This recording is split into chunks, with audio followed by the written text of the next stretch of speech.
सलमान खान के स्टारडम को देखते हुए बॉलीवुड की तमाम बड़ी एक्ट्रेस उनके साथ फिल्मों में हिस्सा बनना चाहती हैं। साथ ही रियल लाइफ की बात करें तो सलमान खान इतने बड़े सुपरस्टार होने के बावजूद भी आज भी कंवारे हैं। हालांकि सलमान खान का नाम कई सारी अभिनेत्रियों के साथ जोड़ा गया, लेकिन सलमान खान सुर्खियों में तो छाए, लेकिन अभी भी वो शादी के पवित्र बंधन में नहीं बंध पाए हैं। वैसे देखा जाए तो सलमान खान से शादी करने के लिए हर एक एक्ट्रेस तैयार रहती है और यही बड़ी वजह है कि कई बार ऐसी खबरें आती हैं सलमान खान की शादी को लेकर जिस पर यकीन कर पाना काफी मुश्किल हो जाता है। जानकारी के लिए बताना चाहेंगे कि सलमान खान से शादी करने की इच्छा तो कई सारी अभिनेत्रियों ने जता चुकी हैं, लेकिन ऐसे में भोजपुरी की एक ऐसी भी एक्ट्रेस थी जिसने सलमान के साथ शादी करने की इच्छा जताई थी। तो जानकारी के लिए बताना चाहेंगे भोजपुरी की कोई और एक्ट्रेस नहीं बल्कि अक्षरा सिंह ही थी जिन्होंने सलमान खान के साथ शादी करने का फैसला किया था। दरअसल हुआ यूँ था कि अक्षरा सिंह एक फैन पेज पर बात कर रही थी और तभी उनसे एक फैन ने पूछा कि अगर आपको मौका मिला सलमान खान के साथ शादी करने का तो आप क्या करेंगी। तो इस बात का जवाब देते हुए अक्षरा सिंह ने कहा, फिलहाल अभी इस बारे में मैंने कुछ सोचा तो नहीं है, लेकिन हाँ मुझे अगर ऑफर मिलेगा तो मैं जरूर सलमान खान के साथ शादी करूंगी। इतने नहीं अक्षरा सिंह ने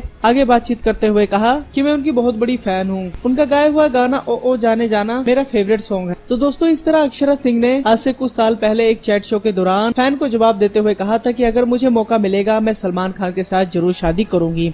इसी के साथ ही अगर वर्क फ्रंट की बात करें तो सलमान खान इन दिनों अपनी फिल्मों को लेकर खूब सुर्खियों में छाए हुए हैं। लॉकडाउन की वजह से वो पनवेल वाले फार्म हाउस पर फंसे हुए हैं। वहीं दूसरी ओर अक्षरा सिंह का भी यही हाल है। लॉकडाउन की वजह से पूरी भोजपुरी इंडस्ट्री ठप पड़ी है और अक्षरा सिंह के 2020 में कई सारी फिल्में रिलीज होने वाली थी, लेकिन अब वो फिल्में लॉकडाउन के बाद ही रिलीज हो पाएंगी।